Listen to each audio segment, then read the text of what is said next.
चलो, तो अभी तो आपने क्या देखा, डिटेल में देखा ऊजेनेसिस। ठीक है, नोट्स अपडेट कर लेना, बिल्कुल लेवल बढ़ा रहे हैं धीरे धीरे। तो अब क्या है कि हम उसको शॉर्ट में देखते हैं, क्योंकि न्यूमेरिकल अप्रोच इसमें से ज्यादा सही से बनेगा। ठीक है, तो आप चाहो तो शॉर्ट वाला भी बना सकते हो अलग से, अदरवाइज मैं कहता हूँ एक ही में दोनों बनाओ, ज्यादा सही रहेगा। ठीक है, देखो स्टार्टिंग में क्या था, पीजीसी। पीजीसी एक डिप्लॉयड सेल था, प्राइमोडियल जर्म सेल। कहाँ था, यॉर्क सेक में। अब आपको पता है ये सब बात। पीजीसी से माइटोसिस हुआ। बोलो, माइटोसिस होने के बाद कौन से दो सेल बनेंगे अतीक? ऊगोनिया बनेंगे ऊगोनिया। ये दोनों कौन है, ऊगोनिया। डिप्लॉयड होगा क्योंकि माइटोसिस इक्वेशनल डिवीजन, तो ये दोनों क्या है, ऊगोनिया है। ये भी ऊगोनिया, सेम टाइप के ऊगोनिया बनते हैं, ऊजेनेसिस, ऊगोनिया। उसके बाद एक ऊगोनिया साइज में बड़े करके ग्रोथ हो गया, बस ग्रोथ हुआ। इसी दौरान याद रखना यॉर्क सिंथेसिस भी होता है। बस साइज बड़ा है तो डिप्लॉयड से डिप्लॉयड ही रहेगा। अब क्या होता है, मियोसिस 1 स्टार्ट तो हो गया, तब तक में बच्चा पैदा हो गया। स्टार्ट होने के बाद क्योंकि रुक जाता है ना, तो मैंने कहा कि स्टार्ट हो गया, रुक गया था मियोसिस 1। रुका क्यों था, due to formation of oocyte maturation inhibitory complex by the follicular cells surrounded primary oocyte।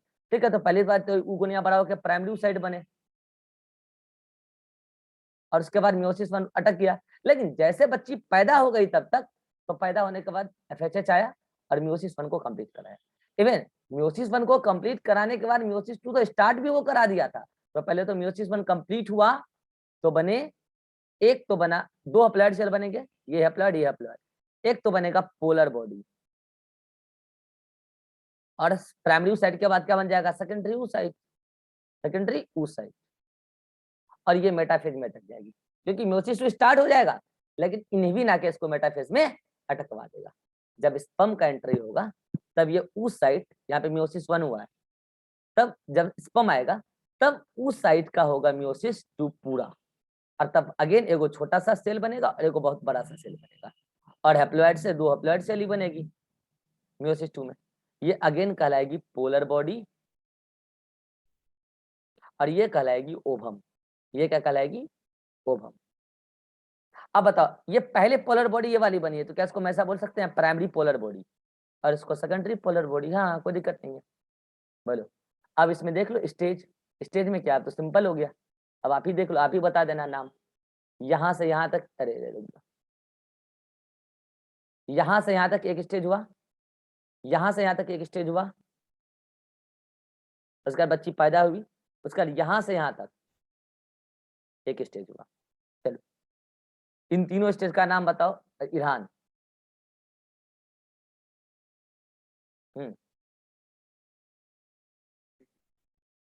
कौन, मल्टीप्लीकेशन फेज, ग्रोथ,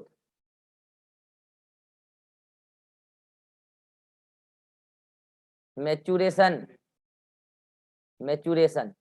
चलो डिवीजन बताओ, इस दौरान कौन सा डिवीजन हुआ है, माइटोसिस। इस दौरान कौन सा डिवीजन हुआ है, नो डिवीजन। इस दौरान कौन सा डिवीजन हुआ है, मियोसिस। अतीक, ये कब हो गया, यस। ये कब हो गया, ये यॉर्क सेक में हो गया, बिफोर बर्थ, जब एम्ब्रियोनिक समय लाइफ में, समय एम्ब्रियोनिक लाइफ, कब कब एम्ब्रियोनिक में कब समय, 7th month, 6th month, 6th month, not 6th month of intrauterine life. और ये कब हुआ, 7th month of intrauterine life. और ये कब हुआ, after sperm, after birth, after sperm entry. Direct बोलो ना, स्टार्ट तो हो गया आफ्टर बर्थ, लेकिन हम बोल रहे हैं कंप्लीटेड। कंप्लीट तो तब होगा आफ्टर स्पर्म एंट्री। तो इसका मतलब जिस फीमेल के अंदर स्पर्म जितनी बार एंटर करेगा, उतने ही बार oogenesis कंप्लीट होगा, अदरवाइज oogenesis कंप्लीट ही नहीं होगा। फीमेल में जितनी बार स्पर्म आएगा, उतनी बार oogenesis कंप्लीट होगा, अदरवाइज oogenesis कंप्लीट नहीं होगा। फीमेल मेल के बिना अपना पूरा नहीं कर सकती oogenesis। सुन लो कान खोल के। और हर वो फीमेल जो वर्जिन है, वो अपनी पूरी लाइफ में आधी अधूरी मेनिस्ट्रुअल साइकिल आधी अधूरी oogenesis चला के आगे बढ़ जाती है। ये सेकेंडरी साइट रिलीज होता है, मर जाता है, फिर वो नया साइकिल स्टार्ट कर देती है इस इंतजार में कि कभी तो स्पर्म आएगा, कभी तो स्पर्म आएगा। लेकिन जब तक वो वर्जिन रहेगी तब तक तो स्पर्म आएगा नहीं। जरूरी नहीं कि वर्जिनिटी लूज करने के बाद स्पर्म आ ही जाए, किस दिन आएगा ये किसी को नहीं पता है। ये सब बात हम आगे भी करेंगे। तो अब देखो आपके सामने चार्ट है। अब अगर हम आपसे डिस्कस कर लें क्या जीनोटाइप, तो कर सकते हैं। बताओ इरहान, यहाँ पे जीनोटाइप बताओ। लड़की का पीजीसी है, फीमेल पीजीसी है। हाँ टोटल, अरे भाई 44 ऑटोसोम भी तो होंगे, बताया कि नहीं बताया। उसके बाद एक एक्स एक्स क्रोमोसोम एक जोड़ा होगा। अब उससे 2 डिप्लॉयड सेल बने तो ये भी 44 प्लस एक्स एक्स ही होगा। ये ऊगोनिया है तो ये भी 44 प्लस एक्स एक्स ही होगा। ये डिप्लॉयड है तो ये भी 44 प्लस एक्स एक्स ही होगा। यहाँ हैप्लॉयड है तो रुक जाओ, 44 में 22 तो इधर आ गया, 22 तो इधर आ गया, क्या ऑटोसोम, और 2 में से एक एक्स क्रोमोसोम इधर आ गया और एक एक्स क्रोमोसोम इधर आ गया। सिंपल बात है। फिर अगेन मियोसिस 2 हुआ है तो इक्वेशनल डिवीजन, तो इधर भी आएगा 22 प्लस एक्स और इधर भी आया होगा 22 प्लस एक्स। जीनोटाइप तो बहुत ही आसान है, उसमें तो कुछ है ही नहीं।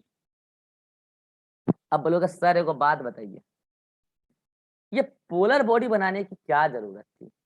तो सुनिए, अगर पोलर बॉडी नहीं बनता तो आपको ऐसा नहीं लगता है कि फीमेल का गेमिट डिप्लॉयड हो जाता फाइनली, और डिप्लॉयड गेमिट के साथ हैप्लॉयड स्पर्म फ्यूज करता, तब बच्चा तो ट्रिप्लॉयड आ जाता।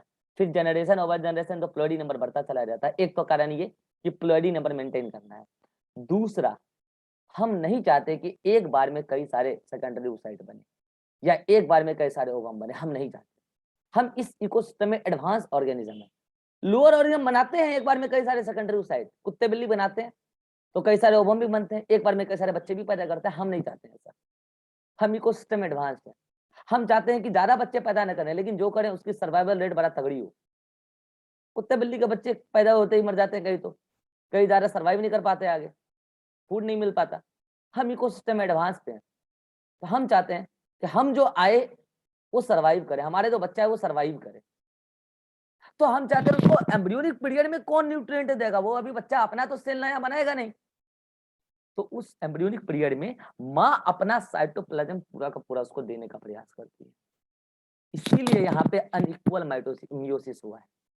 इसमें साइटोप्लाज्म की अमाउंट भर के है, देख रहे हो, भर के, और इसमें साइटोप्लाज्म का अमाउंट वेरी लिटिल है, बहुत लिटिल।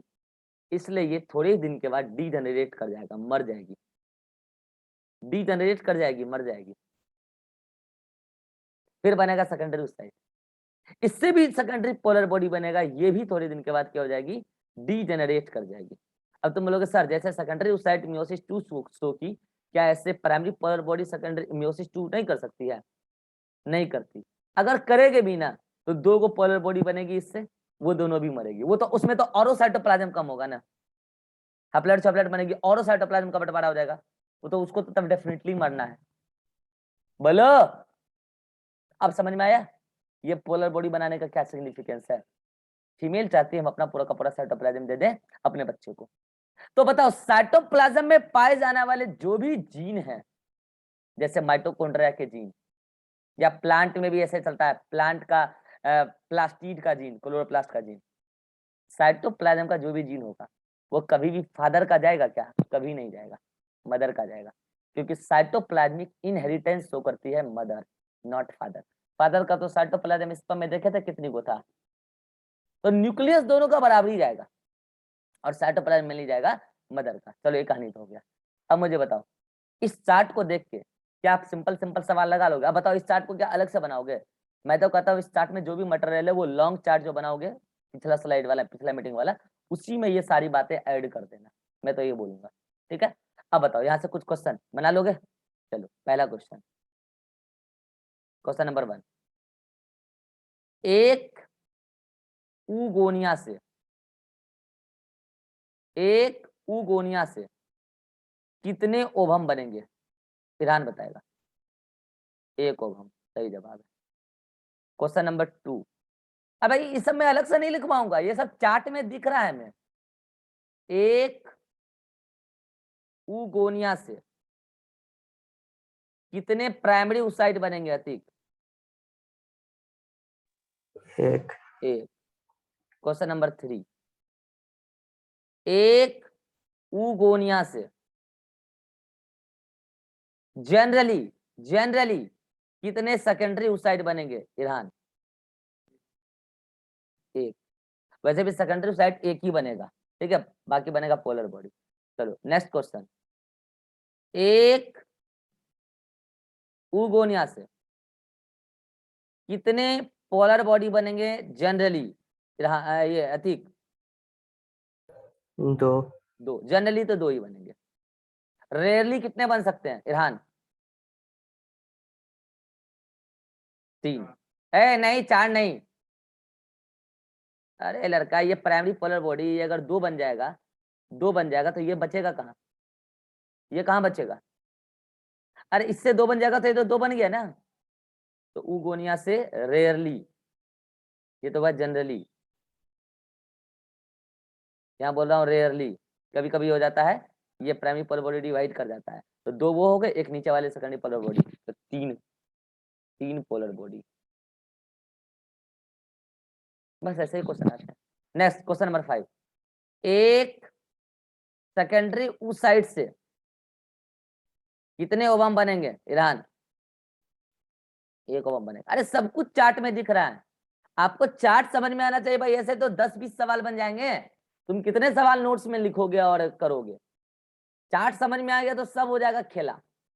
अब बताओ, जितने भी oogenesis होंगे सब में ओवम हमेशा कौन सा सेक्स क्रोमोसोम रखेगा? बोलो इधर। हमेशा एक्स रखेगा। फीमेल बेचारी भोली भाली हमेशा एक्स क्रोमोसोम रखती है। मेल है सियाना, वो पार्सलिटी कर रहा है, आधे में एक्स रख रहा है और आधे में वाई रख रहा है, तो लड़का आएगा कि लड़की आएगी तो मेल के स्पर्म पे डिपेंड करता है, क्योंकि फीमेल तो हमेशा ओवम में एक्स ही रखती है। बोलो बात क्लियर है? तो ये था आपका oogenesis।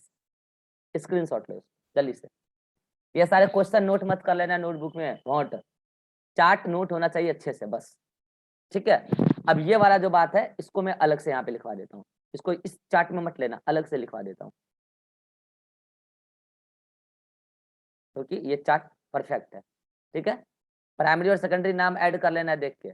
अब यहाँ पे मैं बोल देता हूँ, देखो होता क्या है कि जो प्राइमरी oocyte है, प्राइमरी oocyte है ना, उससे क्या बनता है बोलो? अगर वो मियोसिस 1 कंप्लीट करेगी तो क्या बनेगा बोलो? सेकेंडरी oocyte और पोलर बॉडी बनता है, तो ये तो क्या हो गया? Secondary oocyte। ये क्या था? प्राइमरी oocyte था, ठीक है, तो ये सेकेंडरी oocyte है। चलो इसमें तो कोई दिक्कत नहीं है। ये मियोसिस 2 पूरा करेगी, इसमें भी कोई दिक्कत नहीं है, यहाँ मियोसिस 1 हुआ था, ये मियोसिस 2 पूरा करेगी, इसमें भी दिक्कत नहीं है, 2 सेल बनेंगे, ठीक है, एक बनेगा ओवम और फिर यहाँ पे एक बनेगा secondary polar body, secondary polar body, और यहाँ क्या बना था? प्राइमरी पोलर बॉडी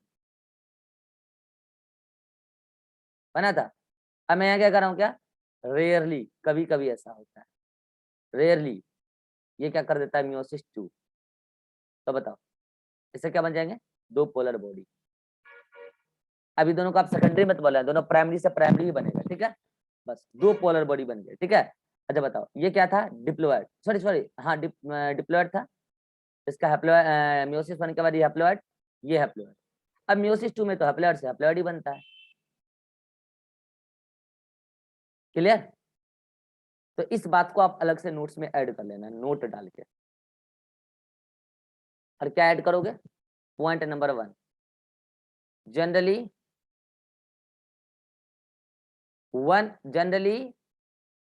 ऐसे in one oogenesis, 1 complete oogenesis, मैंने बोला 1 कंप्लीट oogenesis जनरली, बोलो जनरली कितने पोलर बॉडी? जल्दी बोलो। 2, जनरली 2 पोलर बॉडी, ठीक है, नीचे लिख रहा हूं, इन 1 कंप्लीट oogenesis, रेयरली कितने पोलर बॉडी, बोलो अतीक? 3 3 polar body. चलो नेक्स्ट, अब मैं क्या बोलना सुनना, in one menstrual cycle in a virgin female,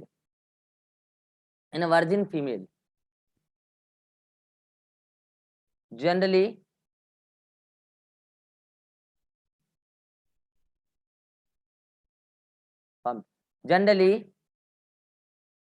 कितना पोलर बॉडी अतीक?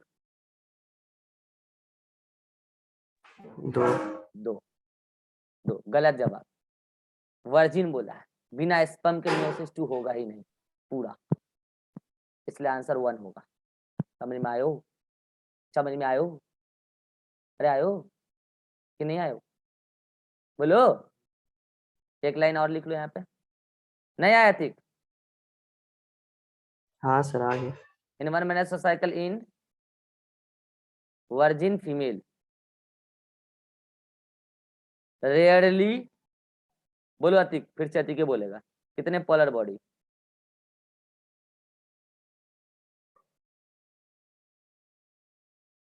रेयरली, चलिए बोलो।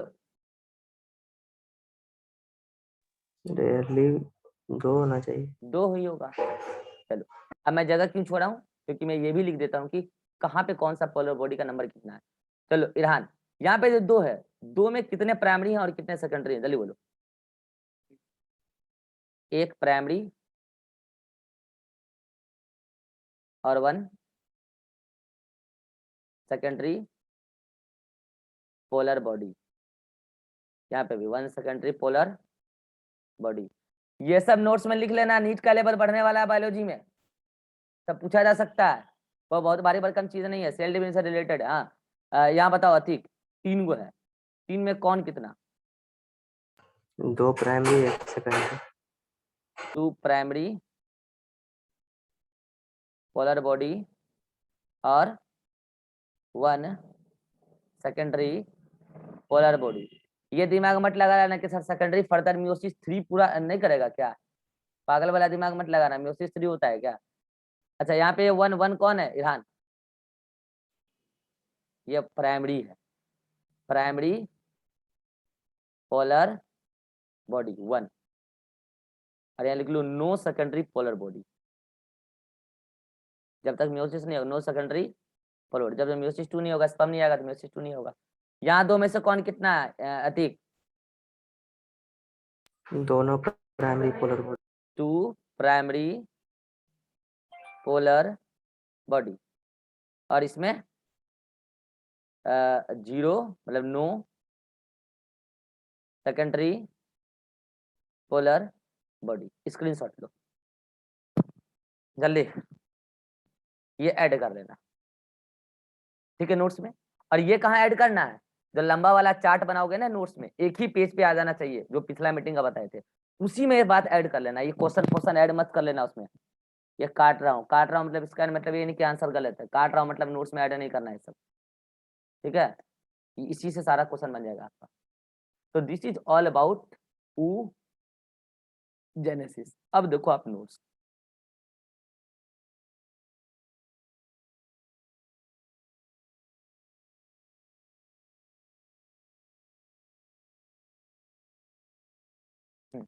ये देखो, ये कल पढ़ाए थे, अति क्लास नहीं किया था, वीडियो देखा कि नहीं देखा पता नहीं। अब आप क्या करना, जैसे यहाँ पर कोई चार्ट दिख रहा है ना, इसी के ऊपर मतलब एक पेज पे लिखना, इसी के ऊपर चिपका देना बढ़िया से, इसी के ऊपर चिपका देना बढ़िया से, नो दिक्कत, कोई दिक्कत नहीं, इसी के ऊपर चिपका देना, ठीक है? और उसका थ्योरी जैसे लिखा हुआ है, थ्योरी बिल्कुल सही है, इसमें कोई दिक्कत नहीं है, थ्योरी पढ़ लेना। और देखो यहाँ पे जगह बचा है ना, तो वो एक्सेप्शन वाला बात, जो अभी रेयरली वाला बात बताए, नोट डाल के वो यहाँ लिख लेना। समझ में आया? समझ में आया? वो यहाँ लिख लेना पूरा जगह है, और स्ट्रक्चर ओवरी पढ़ेंगे हम नेक्स्ट क्लास, ठीक है? चलो अगर कोई डाउट है तो बोलो। अतीक ऊगोनिया फिर फर्दर माइटोटिक डिवीजन नहीं करता। नहीं, ऊगोनिया फर्दर माइटोटिक डिवीजन नहीं करता, ये पीजीसी की तरह है। पीजीसी से जितना ऊगोनिया बना बस जितना उतना ही। उगोनिया बनना है बस उतना ही बन जाएगा, इसीलिए तो एक दिन उगोनिया खत्म हो जाएगा। इसलिए तो कहते हैं कि बर्थ के बाद कोई उगोनिया ऐड नहीं किया जाएगा, नहीं तो फिर ऊजेनेसिस भी जिंदगी भर में चलता रहता। समझ में आया? अब देखो स्ट्रक्चर ऑफ ओवरी हम चाहे तो अभी ले लें, लेकिन कि 10 मिनट में हो नहीं पाएगा, 10 मिनट में तुम लोग हल्ला करोगे क्लास जाना है, इसलिए अभी स्टार्ट करने से फायदा नहीं है। ले लो एनसीईआरटी। चलो एनसीईआरटी पेज नंबर देखो,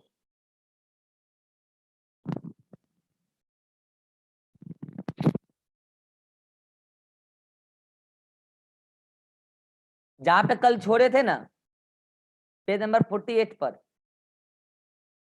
फिगर 3.6 के नीचे से, दिख रहा होगा। थोड़ा बहुत एक पैराग्राफ रीड करना, 1 पैराग्राफ, ठीक है। और पेज नंबर 49 पर टेबल दे रखा है फिगर 3.8, इस फिगर को देख लेना अच्छे से, कंप्लीट अच्छे से देख लेना, बढ़िया से, इसका क्वेश्चन आता है, ठीक है। नेक्स्ट क्लास में हम पढ़ेंगे स्ट्रक्चर ऑफ ओवरी। मैं आपको बताऊं, अब यहीं से oogenesis से ही हमारा मेंस्ट्रुअल साइकिल का पार्ट स्टार्ट हो जाता है। मेरा पढ़ाने का तरीका अलग है, मैं मेंस्ट्रुअल साइकिल की बातें यहीं से करने लग जाऊंगा। ऑफिशियली हम पढ़ेंगे मेंस्ट्रुअल साइकिल, नो डाउट, लेकिन जब हम पढ़ेंगे ना तब तक आप मेंस्ट्रुअल साइकिल का 90% नॉलेज ले चुके होंगे। अगले 3-4 दिनों तक हम क्या पढ़ने वाले हैं, स्ट्रक्चर ऑफ ओवरी कल पढ़ेंगे, उसका डेवलपमेंट ऑफ ग्रेफिन फॉलिकल, कि ओवरी के अंदर ग्रेफिन फॉलिकल कैसे बनता है, और इसी के साथ हम मेंस्ट्रुअल साइकिल की 90% कॉन्सेप्ट सीख लेंगे, ठीक है। तो उम्मीद करते हैं आप ये सब कुछ पढ़ के आएंगे। मिलते हैं नेक्स्ट क्लास में, बाय बाय।